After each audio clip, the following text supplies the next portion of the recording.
રાજકુમાર, મને કારણ વગર સતાવણી આપો, પણ મારું હૃદય તમારા શબ્દોથી ભયભીત થઈ ગયું છે. સોમવાર 22-20 જૂન 1926.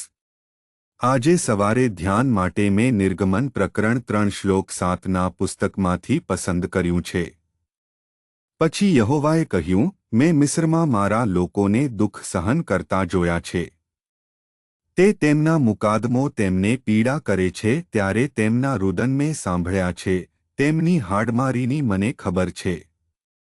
સુપ્રભાત મિત્રો. ભગવાન આપણા દુઃખ જાણે છે. ચાલો આપણે આ શ્લોક પર ધ્યાન આપીએ. આજની સવારના ધ્યાનનો વિષય છે, ભગવાન આપણા દુઃખને જાણે છે. મૂસાના શરૂઆતના દિવસોમાં મૂસા મહેલમાંથી બહાર નીકળી ગયો હતો અને તે લગભગ 40 વર્ષ સુધી મિદિયાનમાં રણમાં હતો. ભગવાન સળગતી ઝાડીમાં મૂસાને દેખાયા અને ભગવાને તેને ઇઝરાયેલના લોકોને ઇજિપ્તમાંથી વચન આપેલા દેશમાં દોરી જવા માટે પસંદ કર્યો. તે સમયે ભગવાને કહ્યું કે તે કોણ છે? અબ્રાહમ, ઇસ્હાક અને યાકૂબના ભગવાન. અને ભગવાને કહ્યું કે તે ઇજિપ્તના લોકોની પીડા જાણે છે. તેમણે તેમની ચીસો સાંભળી છે અને કંઈક અદ્ભુત ભગવાન કહે છે કે હું તેમના દુઃખ જાણું છું. મિત્રો, આપણે જે સમજવાની જરૂર છે તે એ છે કે જ્યારે આપણે આપણા જીવનના મુશ્કેલ સમયમાંથી પસાર થઈએ છીએ, જ્યારે આપણે પ્રાર્થના કરતા રહીએ છીએ, જ્યારે આપણે વિનંતી કરતા રહીએ છીએ, ત્યારે ક્યારેક આપણને લાગે છે કે ભગવાનને ખબર નથી કે આપણે શું પસાર કરી રહ્યા છીએ, કારણ કે જ્યારે આપણે તેમને બોલાવ્યા છીએ ત્યારે તેમણે આપણને જવાબ આપ્યો નથી. ભગવાન તેના સમયમાં બધું જ કરે છે, કારણ કે ભગવાન આપણા દુઃખને જાણે છે.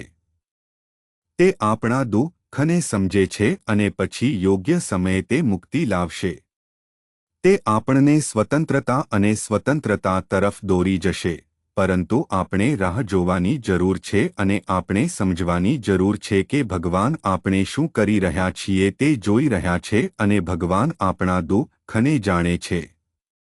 મિત્રો, ચાલો આપણે આપણી જાતને સંપૂર્ણ રીતે ભગવાનને સમર્પિત કરીએ. હા, આપણે દુઃખમાંથી પસાર થઈ શકીએ છીએ, પરંતુ ચાલો આપણે ખાતરી રાખીએ કે ભગવાન આપણા દુઃખને જાણે છે અને યોગ્ય સમયે તે આપણને મુક્ત કરશે. તે આપણને મુક્ત કરશે અને તે આપણને ધન્ય સ્થાનની સ્થિતિ તરફ દોરી જશે. પ્રાર્થના. કૃપાળુ ભગવાન, સ્વર્ગીય પિતા, તમે જુઓ છો કે અમે શું પસાર કરી રહ્યા છીએ તે માટે આભાર. અમારી પ્રાર્થનાઓ સાંભળવામાં અને તમે યોગ્ય સમયે જે રીતે કરશો તે રીતે વસ્તુઓ કરવામાં અમને મદદ કરો. આભાર, ભગવાન. અમારી સાથે રહો. ખ્રિસ્તના નામે અમે પ્રાર્થના કરીએ છીએ પ્રભુ. આમીન.